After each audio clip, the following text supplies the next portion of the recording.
was a real good one right there. All right. On to...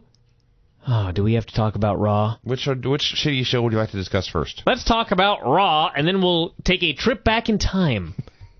We'll take a walk down memory lane. Dysfunctional, scarred memory lane. Freddie Prinze Jr. came out and talked about what a huge fan he was, how he used to have Coliseum videos, action figures, and he ate the shitty ice cream bars. He actually said they sucked. Yeah. So... Well, he said he sucked, but he loved them anyway. Because he was such a big fan. Yeah. Talked about how they were going to do some SummerSlam stuff tonight with the Divas, U.S. titles on the line, you know, because they got bumped from the pay-per-view, which has been changed several times in the last couple of weeks. Then out came the Zombie 2009. No, I can't agree with that because the Zombie was awesome. This was just lame. This was lame. It was the dude from I Know What You Did Last Summer who was fucking Santino in disguise. He said he had a screenplay. He begged Freddie to put him in a movie. I guarantee this happens to Freddie every day in L.A. And ended up with Orton coming out and saying he didn't want to wrestle tonight. And Freddie said, this is your hometown, St. Louis. You're telling me you don't want to work? It's exact words. You don't want to work? So Orton said he didn't give a fuck about the city, the state, anybody. And Prince went into tough guy mode and demanded he wrestle tonight. Said he was not going to lay down like Seth Green. Wasn't going to go back on the match that Sergeant Slaughter had signed. So Orton ended up giving him the back cracker. Laid him out, sent him to the hospital. Broken neck and back or whatever. Career over. So why did Orton come out for the match in the main event? I don't know. I guess because even though Freddie Prinze had been incapacitated, apparently he was still contractually obligated. So anyway, this segment sucked. Well, it was dislogical. It was completely illogical. The stuff with Santino was not funny. I will say that Freddie Prinze's delivery was pretty damn good. Well, here's the thing with Freddie Prinze Jr. He was a good actor on this show. Like, you believed he was mad. You believed that he was trying to be a tough guy, that he believed what he was saying to Randy Orton. But why is Freddie Prinze Jr. acting like a tough guy to Randy Orton? Well, you saw what happened. It's just stupid. Well, he was acting like a tough guy, and he got what a guy who acts tough to Randy Orton gets. He got laid out and sent to the hospital. I will say it's not like Orton was emasculated here. I had no problems with Freddie Prinze on the show because you could tell he was a fan. Yes. He worked, he tried really hard. You knew he really wanted to get beat up at least once in his career. Also true. And so I give the guy credit, but the stuff, it's just this guest host thing is I've said this before, it's getting clearer by the week. The stuff is badly distracting from the goal of selling pay-per-views. Yes. That's bad. And SummerSlam is this weekend. Well, it's also an open statement saying, our roster is so dull, we must go outside of the realm of this business to get guys to come on our show and try to entertain people.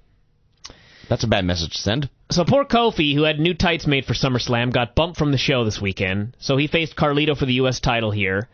Carlito actually worked his ass off. I thought for sure he must be winning the title. Then he got pinned. Yeah. That was weird. Maybe he just likes Rosa. Maybe he just likes losing. I don't know. I admit I was distracted by this when Michael Cole was listing Hall of Famers who'd won the U.S. title, and I think he said Ric Flair, and he probably said Steamboat, and then he said, and The Rock. And I thought, bullshit. And I had to investigate this immediately. And I looked it up, and sure enough, Michael Cole's a moron. The Rock never won the U.S. title. Kofi, The Rock was gone before there was even a U.S. title. Well, he was there for the Invasion, but he was always the top guy in the Invasion. Was he there for the? I don't even remember. He won the WCW title. Trust me on this one. I have no memory of this. I'm sure he did, but I have no memory of it. Anyway, DX history video reminding us how cool it used to be and how much wrestling sucks and is boring now. There was a lot of that here. I also like they were talked about how they had cameras ready for when DX arrived, and they cut to this camera, and there was a backstage thing with a door open and a guy walked around, a forklift drove through. That was it. Yeah, they still don't get what DX. I wonder if like Sean and Hunter and the writing crew actually watched the old DX stuff. I mean, it's not like they put this video together. Someone else did. But I wonder if they actually go back like we did last week and watch it and look at why it worked. Worked for a number of reasons. Number one, it wasn't PG back then.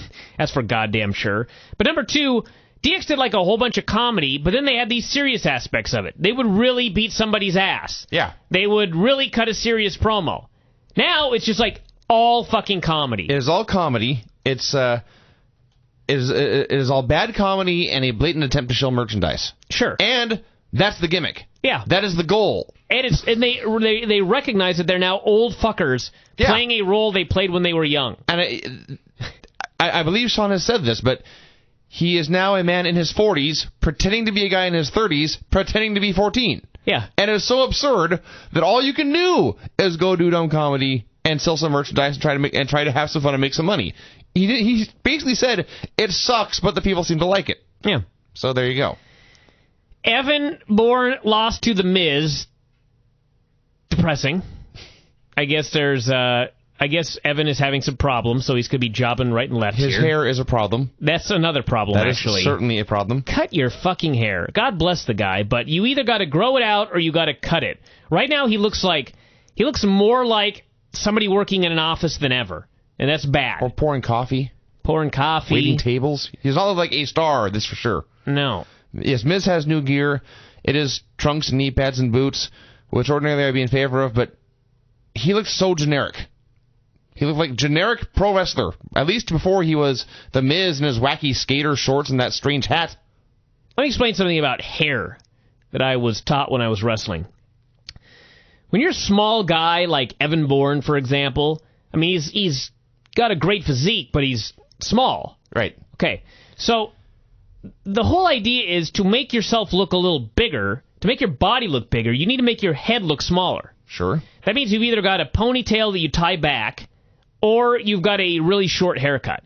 When your hair starts to grow out, and it starts making your head look bigger, your body starts to look smaller.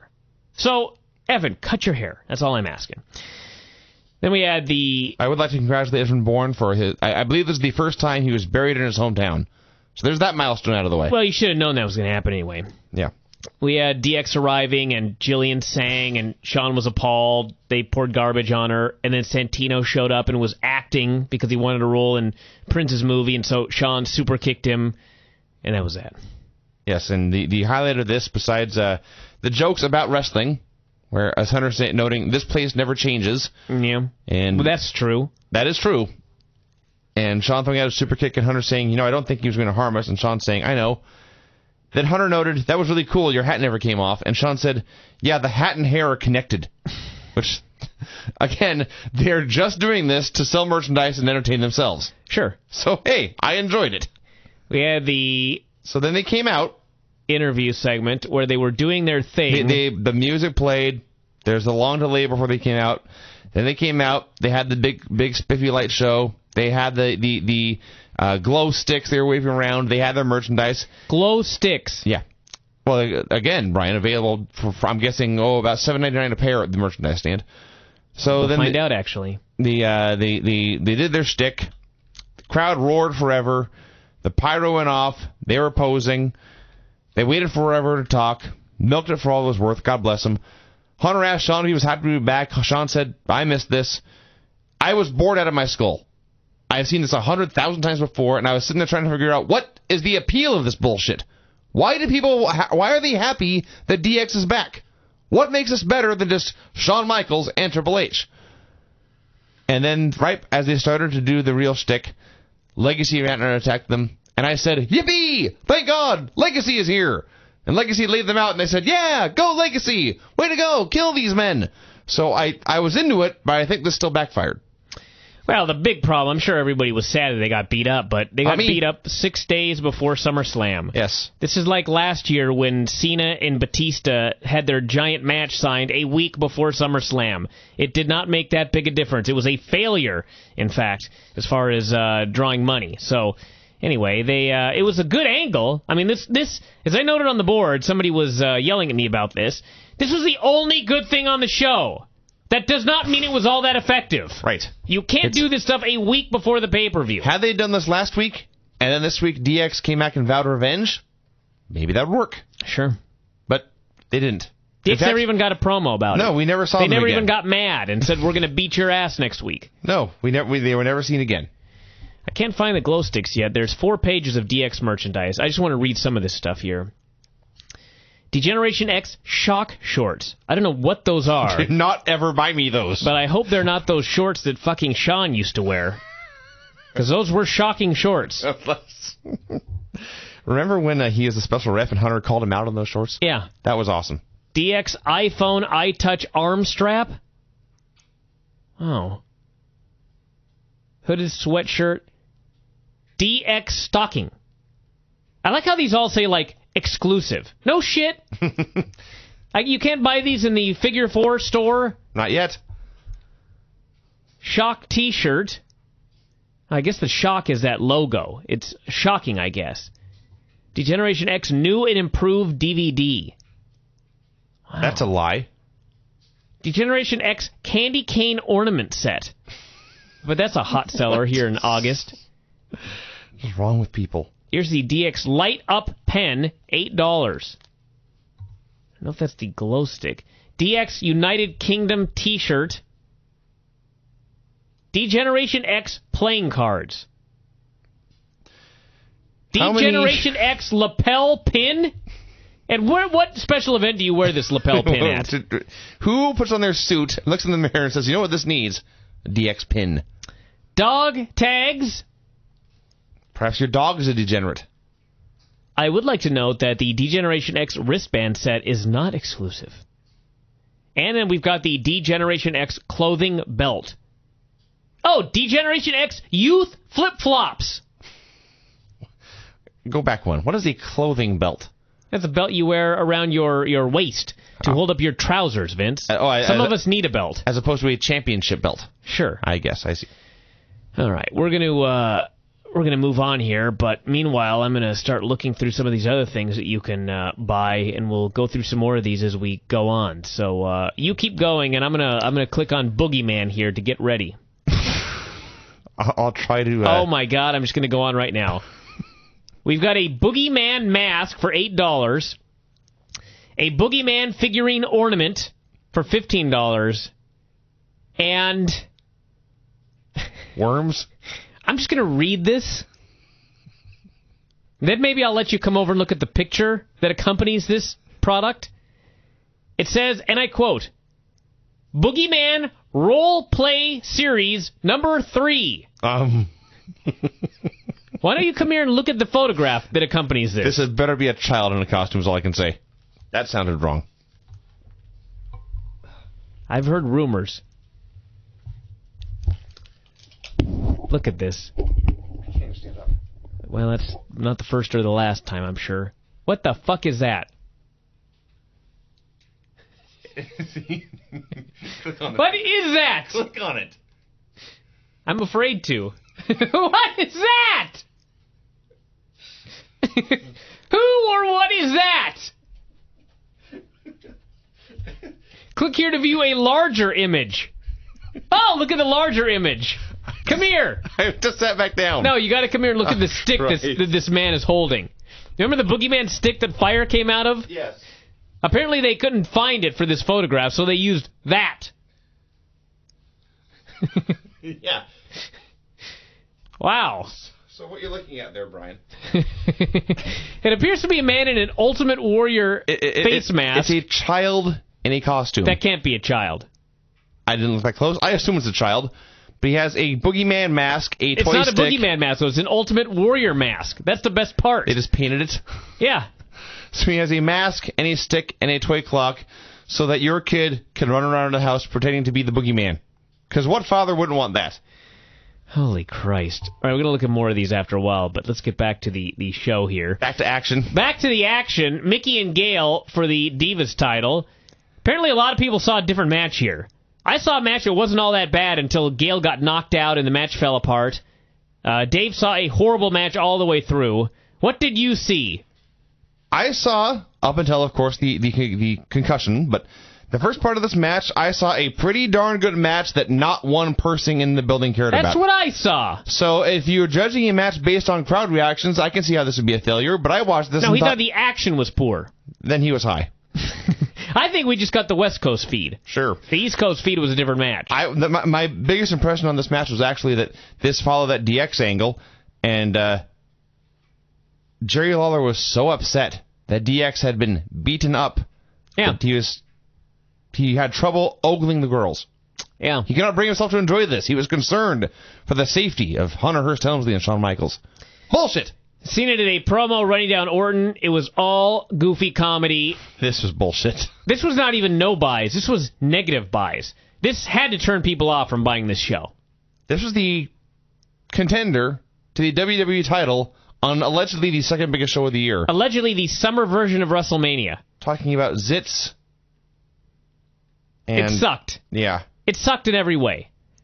Then we had MVP and Jack Swagger for free. Speaking of sucking in every way. Which started it during a commercial break. Neither guy got an introduction, and then it went 30 seconds, and MVP was being punched, and Swagger refused to stop in 5 seconds and got DQ'd. My favorite finish. You are DQ'd for whipping too much ass. 2 thumbs down. This buried both men and the show. And it was so great that they immediately signed them to a rematch at SummerSlam. Of course. Yeah. Well, you had to make time, Brian, for what came next. Chavo and Hornswoggle. They had a Falls Count Anywhere match. They played hide and seek. Hide and seek. We had a door opening and a can swinging into Chavo's head. He was pinned. I guess it was blamed on... Who did they blame it on? Mark Henry? But Macaulay Culkin was there. Suck! It was bad. I'm not defending this. I'm not Triple justifying XL this. Suck. Or saying that it was good at all. But it was redeemed somewhat when they did a Home Alone joke and it actually had Macaulay Culkin there. Because I thought they had just done a Home Alone joke for no reason here in 2009. But no, they did it to at least set up the appearance of Macaulay Culkin, who then left and was never seen again. Suck. This defense has failed. Mayweather's next week. At the time, I was very excited, and now I think, why? It's just going to be another shitty celebrity guest host. Then we had Jericho and the Big Show against Orton and Cena in a lumberjack match. We had Orton playing babyface, actually, in his hometown for a while. His show worked over, quote, his trapezoid muscle. I don't have one of those. Like, clearly you've not been using Show's gym.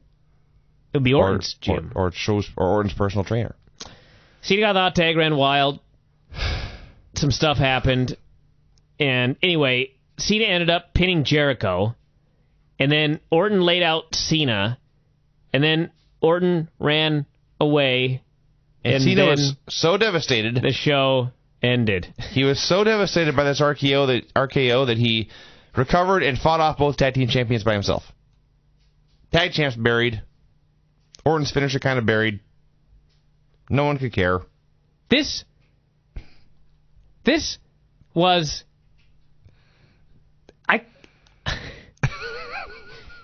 It was not... The summer version of WrestleMania! It was... Randy Orton hit him with his move and ran away. And then Cena got better. Who could buy this show? No Raw fans. Let me tell you if anyone's something. watching SmackDown, they might. I'm not going to read this goddamn thing because it's about 3,000 words long. But Chuck Hooper, the answer man, he described himself as, sent me a letter that, God bless you, Chuck Hooper, but I didn't read it because it seriously is about 5,000 words long. But it's called, I am genuinely excited for Cena versus Orton. And he explains in great detail why. However, from skimming it over, I'll just read the conclusion here. And so Brian and Vincent, and the Vincent, by the way, is a dead giveaway that this is all comedy. My answer to your question of who could possibly be excited for this match is, what's not to like? So, even the guy who has sent me this email today about how excited he is full of shit. So I think we're at 2 letters that we've gotten so far from people that actually want to see this match, and one of them was from a guy that said he wanted to see it just because it didn't involve Triple H fighting for the title. So there you go, everybody. Oh, God. Let's look at the results of our poll that we had up on the Wrestling Observer site. For those of you that don't actually agree with me when I say that this is going to be the least purchased WWE pay-per-view, at least the least purchased SummerSlam pay-per-view in a decade. Where is it here? Where is my fucking poll? Oh, it's probably on the front page. That's what she said. Then my poll is on the front page? She first never did say that, Vince. All right, let's see. This poll here. All right, here we go. What do you think the SummerSlam buy rate is going to be?